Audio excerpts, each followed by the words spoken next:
El Señor, a través del presidente Nelson en los últimos años, nos ha instado una y otra vez a prepararnos para la segunda venida. Una de las razones es porque la misma iglesia se está preparando para la segunda venida. Mi nombre es Carlos Méndez y bienvenidos al Preludio. La obra más importante del mundo se está llevando a cabo ahora mismo como preludio esencial de la segunda venida del Señor. Sean todos bienvenidos, mis amigos, a este nuevo video en este canal El Preludio, cuyo única finalidad y objetivo, como siempre les digo, es la aceleración de nuestra preparación espiritual y temporal, obviamente, para los eventos que precederán a la segunda venida de Jesucristo. Gracias a todos por la receptividad y por sus comentarios que me han dejado en los diferentes videos y en el contenido que he compartido con ustedes. Como la portada del video de hoy lo dice, habrá futuras recesiones. No son palabras mías, como a veces se los hago saber. Vamos a ver quién dijo exactamente estas palabras. Pero el ejercicio que vamos a hacer hoy, hermanos, es, vamos a ampliar la visión con respecto a lo que siempre se nos ha dicho a nosotros. En los últimos años, específicamente desde el inicio del ministerio del presidente Nelson, se nos ha instado a nosotros, como individuos y como iglesia, a prepararnos para la segunda venida. Lo que vamos a ver hoy es cómo la iglesia, como organización, está haciendo los mismos esfuerzos y la misma preparación para los eventos que precederán a la segunda venida y lo que se está viviendo actualmente. Así que vamos a pasar entonces al tema de hoy. Y lo primero que quiero mencionarles, hermanos, es que previo a la pandemia, un ex trabajador de la iglesia, trabajaba en el área financiera, en la parte económica, en la parte de inversiones, llevó a cabo una demanda en contra de la iglesia. Y como siempre ha ocurrido a lo largo de las dispensaciones, Satanás usa a sus secuaces para tratar simplemente de que la obra no avance a la velocidad que el Señor lo requiera. Sin embargo, también a lo largo de las dispensaciones hemos tenido no pocos testimonios de que la obra del Señor no se va a detener. Y estos son simplemente algunos portales de cómo esta noticia fue difundida por medios muy importantes a lo largo del mundo. De izquierda a derecha pueden ver los títulos de las noticias. Acusan a la iglesia mormona de acumular millones de dólares y evitar pagar impuestos. En el centro dice denunciante, fondo de inversiones de la iglesia mormona acumuló dinero disfrazado de organizaciones benéficas. Y luego dice, la iglesia mormona tiene un fondo de cobertura clandestino de 100 mil millones de dólares, afirma un denunciante. Estas eran las denuncias que esta persona, que este ex trabajador de la iglesia, hizo en ese momento. Y eso causó revuelo porque, como sabrán, sobre la iglesia pesa una lupa social, pero tremenda.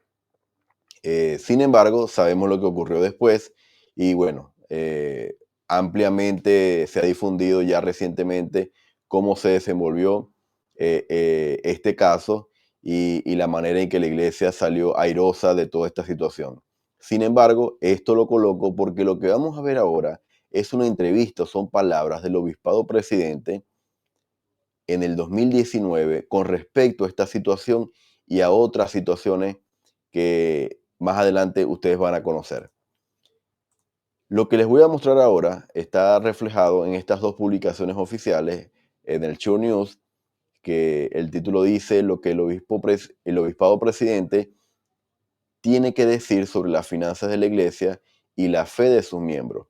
Y luego en el Deseret News dice finanzas de la iglesia, el obispado presidente ofrece una visión única de las operaciones financieras de una fe en crecimiento. Básicamente se toma de la misma entrevista, pero en una entrevista amplía más el contexto que otra. Sin embargo, lo que van a ver está en estas dos entrevistas del obispado presidente. Yo igual en la cajita de comentarios, en la cajita de descripción del video voy a dejar estos links para que ustedes lo puedan leer con mayor tranquilidad. Fíjense, con respecto entonces a esta situación, ¿cómo debo ver la iglesia? Y esta es una pregunta que responde el obispo presidente Gerald Causé. Y él dijo lo siguiente: si ves a la iglesia como una institución financiera, nunca la entenderás. Hay que verla como una organización de seguidores consagrados de Jesucristo con una misión. Entonces, ya con esta declaración da a entender a los futuros detractores económicos de la iglesia que no se puede ver la iglesia como una institución financiera. Se debe ver como una organización de seguidores de Jesucristo que tienen una misión en común. ¿Y cuál es la misión de la iglesia? Ahorita, la obra más grande que se está llevando a cabo ahorita, preparar a los santos y al mundo para la segunda venida del Salvador. Esa es la obra que se está llevando a cabo en este momento. Entonces, cualquier denuncia hacia la iglesia, primero debe tomarse en cuenta esto, que no es una institución financiera, es una organización con seguidores de Jesucristo y literalmente Jesucristo está a la cabeza. Entonces, esta es la primera pregunta que responde el obispo presidente. Vamos a ver qué más nos dice. ¿Cuánto dinero tiene la iglesia actualmente? Hermanos, y esta es una pregunta que durante muchos años detractores, canales, personas con una obra clara de tratar de difundir engaños, mentiras, ha intentado especular con respecto al dinero que actualmente tiene la iglesia. Sin embargo, el obispado presidente dice lo siguiente: no es de extrañar que estemos hablando de miles de millones de dólares. Dada la cantidad de miembros, nadie debería sorprenderse. El tamaño de la iglesia y su gran presupuesto también brinda la oportunidad de ampliar el alcance de todo el bien que la iglesia puede hacer en todo el mundo. Es una iglesia, no es una institución financiera, vuelve a recalcar. Luego se dice, la iglesia ha duplicado sus donaciones humanitarias en los últimos 5 años, destinando casi 1.000 millones de dólares anuales a la atención de los pobres y necesitados. Los costos asociados con el funcionamiento de la iglesia también están aumentando. La organización apoya a 30.000 congregaciones, educa a 850.000 estudiantes en seminarios e institutos y participa activamente en la construcción de templos. Mantiene 167 templos hasta el 2020 y otros 50 están anunciados o en construcción. El gasto acumulado de las universidades de la iglesia asciende a aproximadamente 1.5 mil millones de dólares anuales. Entonces, hermano, las leyes, por lo poco que he leído, basado en la información oficial de la iglesia, en Estados Unidos permite que se reserve el derecho a difundir el monto de los recursos económicos que tiene la iglesia como tal. Y en esta entrevista, el obispado presidente no da la respuesta de cuál es el monto. Sin embargo, da una respuesta y una afirmación bastante lógica. Si la iglesia ha crecido y tiene más de 16 millones de miembros, y en la última conferencia de abril de 2025 escuchamos que habían más de 300.000 miembros que se habían bautizado en el 2024, es decir, esto es del 2020, ya este número ha aumentado. Por ende, es entendible que dada la infraestructura de la iglesia como tal, edificios de reuniones, congregaciones, universidades, templos, etcétera, es evidente y no hay que ser muy adivino ni especular de que los fondos obviamente son 1.000 millonarios para poder sostener una organización de esa magnitud. Bien, Fíjense esto, 7 años de prosperidad y 7 años de hambruna. Y en este punto, hermanos, quiero que lo veamos no solamente como organización, sino también de manera individual, cómo la iglesia se ha estado preparando. Y fíjense, uno de los del obispo presidente, que este hermano falleció de cáncer en el 2021, pero en su momento, respondiendo en esta entrevista, dijo lo siguiente: el elder Davis: es imposible separar las prácticas de la iglesia y el consejo que da a sus miembros, que es vivir dentro de los medios y reservar una cantidad para tiempos de necesidad.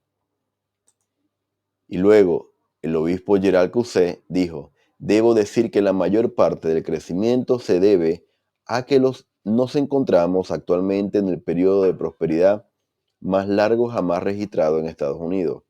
Y esto está generando ese auge en los mercados financieros. Dijo: solo somos beneficiarios de ellos. Y luego, el otro obispo presidente, Christopher Waddell, dijo lo siguiente: llegará un momento en que todos estos recursos, reservas, serán necesarios. No sabemos cuándo ni exactamente en qué forma, pero si piensas en la historia bíblica de los 7 años de abundancia y los 7 años de escasez, hay tantos ejemplos en las escrituras que nos esforzamos por seguir, ya sea la parábola de los talentos o la de no enterrar el talento. Vimos lo que el Señor le hizo a esa persona. Queremos estar preparados para cualquier contingencia. Hermano, y con respecto a esta cita del obispo Gerald, es cierto que en los últimos, no sé, me atrevo a decir 10, 15 años, hemos visto un auge económico, más allá de la recesión que hubo en el 2008. Más allá de eso, hemos visto un auge eh, y un poder adquisitivo que se ha desarrollado no solamente en Estados Unidos, sino en muchas naciones. Acceso a tarjetas de crédito, accesos a créditos hipotecarios, acceso a, a mayores bienes. Si bien es cierto, hay problemas y desafíos en nuestra región, eso es claramente visible. Sin embargo, el obispo Gerald dice: lo que estamos viendo ahorita es el periodo de prosperidad más largo jamás registrado en Estados Unidos. Entonces, para ese denunciante que afirmaba que la iglesia estaba reteniendo o guardando o almacenando miles de millones, eso es el producto, ese dinero de esta prosperidad que se ha estado viviendo en los Estados Unidos, que dice el obispo Gerald ha sido la más larga. Entonces, hermano, estamos conscientes que hace muchos años atrás era impensable eh, tener o imaginar tener un teléfono inteligente, tener más de 2 pares de zapatos, tener acceso a tener televisores de alta gama, y todo esto que con la industrialización, con el desarrollo, se ha estado propagando. Efectivamente, podemos decir que con respecto a las generaciones anteriores, nosotros estamos viendo muchas mayores cosas que lo que vieron nuestros antepasados. Y como les digo, esto no quita los problemas económicos que hemos enfrentado.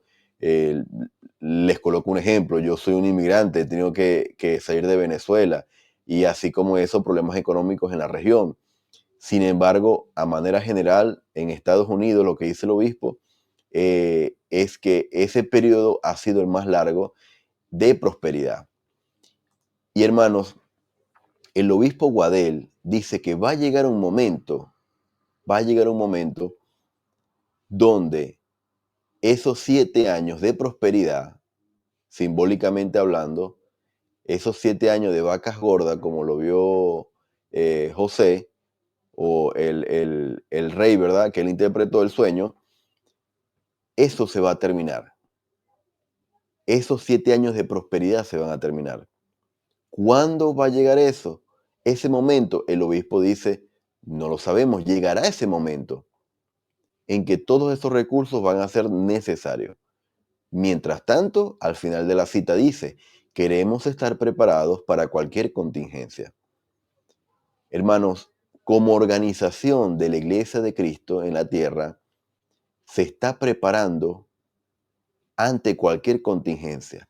Eso para nosotros debe ser un claro mensaje de lo que nosotros como familia o como hermanos y hermanas de manera individual debemos también comenzar a hacer si no hemos comenzado y de continuar a hacer si ya hemos comenzado. Así que esto, hermano, no solamente quiero que lo vean a modo de organización, sino que también se traslada a nosotros de manera individual y como familia. Bien, ahora, lo temporal y lo espiritual van de la mano. Y en este canal yo siempre les he mencionado que es una preparación para la segunda venida en el aspecto espiritual, pero aquí esto lo voy a enlazar con también lo temporal. Y fíjense lo que dice. Doctrinas y Convenios 29:34 menciona, por tanto, de cierto os digo que para mí todas las cosas son espirituales y en ninguna ocasión os he dado una ley que fuese temporal, ni a ningún hombre, ni a los hijos de los hombres, ni a Adán, vuestro Padre, a quien yo creé. Y con respecto a esto, el obispo Dean Davis dijo lo siguiente: pagar el diezmo es un pacto compromiso espiritual que bendice tanto el que lo da como el que lo recibe. El Señor ha prometido que hará prosperar a sus hijos si guardan los mandamientos. Es una gran promesa que se repite a menudo en el libro de Mormón, pero es muy válida y actual en nuestro mundo. Las bendiciones que vienen son espirituales primero, pero también tienen componentes temporales. Entonces, hermanos, cuando se nos invita, cuando se nos exhorta a pagar el diezmo, a ahorrar, a tener un almacenamiento, todas esas cosas que a veces podemos ver que o podemos imaginar que en lo inmediato son temporales, son tangibles, son físicas, porque estamos pagando un diezmo, porque estoy ahorrando, porque estoy almacenando alimento en el hogar. Todo eso, hermano, se traduce en preparación espiritual. En preparación espiritual. Todas esas cosas, y por eso Doctrina y Convenios lo dice.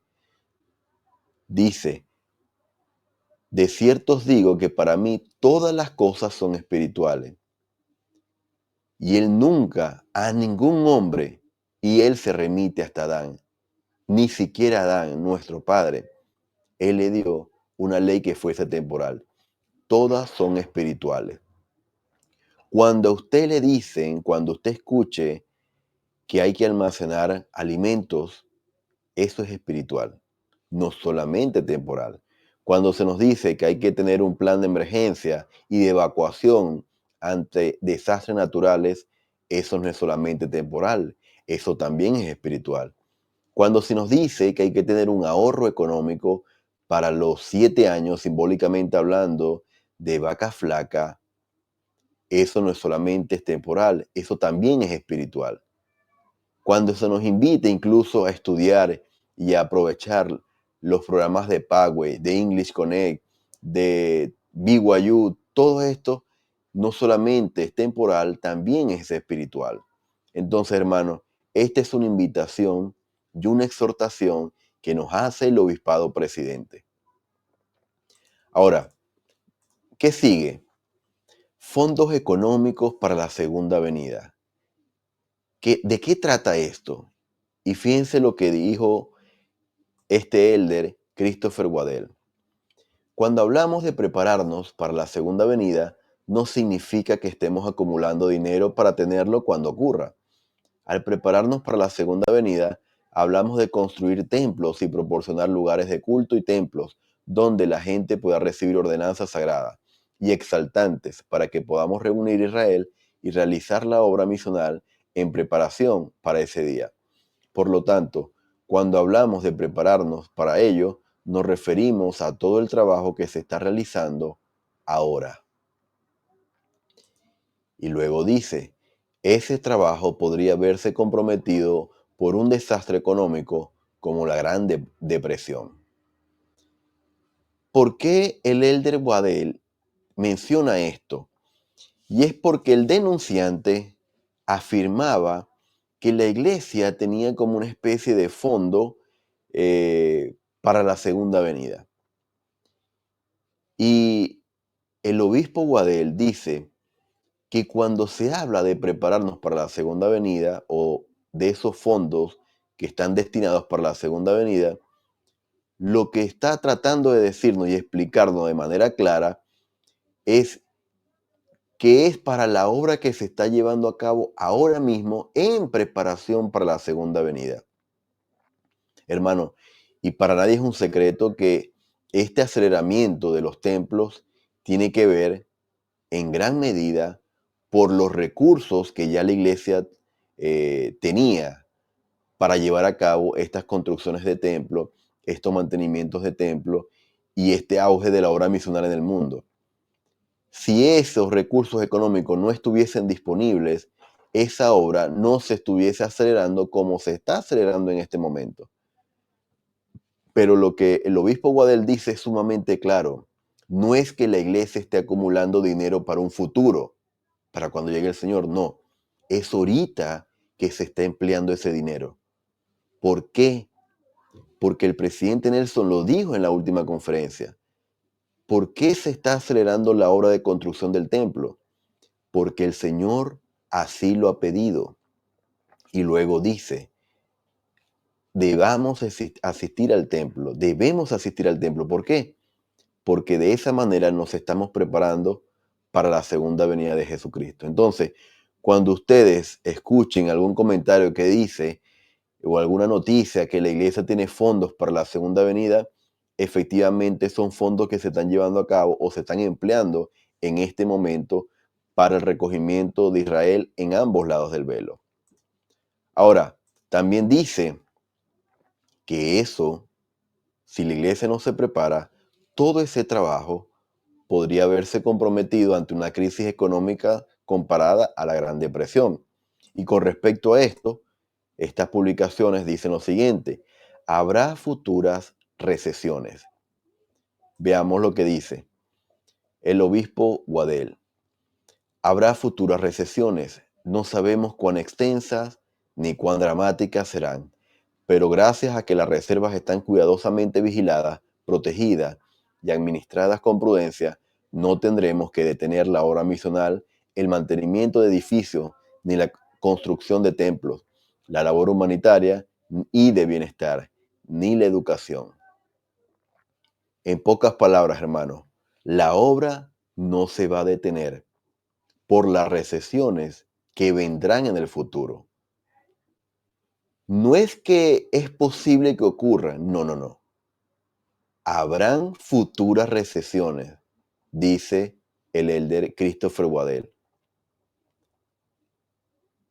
Entonces, hermano, si la iglesia se está preparando en todos los sentidos, llevando a cabo la obra del recogimiento de Israel en ambos lados del velo, en preparación para la segunda venida, ¿cuál es el mensaje para nosotros? ¿Qué interpretan ustedes con este mensaje que está dando la iglesia? Hermanos, este mensaje, esta entrevista, esta declaración fue en febrero del 2020. Estamos en abril del 2025. Actualmente estamos viendo indicios de problemas económicos en el mundo. Me gustaría leer en tus comentarios qué piensas, cuáles son tus impresiones con respecto a las palabras de este obispado presidente en febrero del 2020. ¿Se aplican a la actualidad? ¿Piensas que estamos a puerta de recesiones, de una gran recesión? La iglesia está preparada. La iglesia está preparada para que la obra no se detenga. La gran pregunta que quiero dejarte en este video es: nosotros, tú y yo, ¿estamos preparados hoy para las futuras recesiones que vendrán? ¿Para los terremotos temporales y espirituales que vendrán y azotarán? Déjame saber en los comentarios cuál es tu impresión. y comparte este video con todas las personas que más pueda para que puedan recordar esta entrevista maravillosa y reveladora de este obispado presidente, como les digo, que fue en febrero del 2020. Gracias, mis amigos, por acompañarme el día de hoy. Si te gustó el video, te invito a que puedas reaccionar con un me gusta y estaré gustosamente atento de leer tus comentarios. Nos estaríamos viendo el día de mañana completamente en vivo. Nos vemos entonces.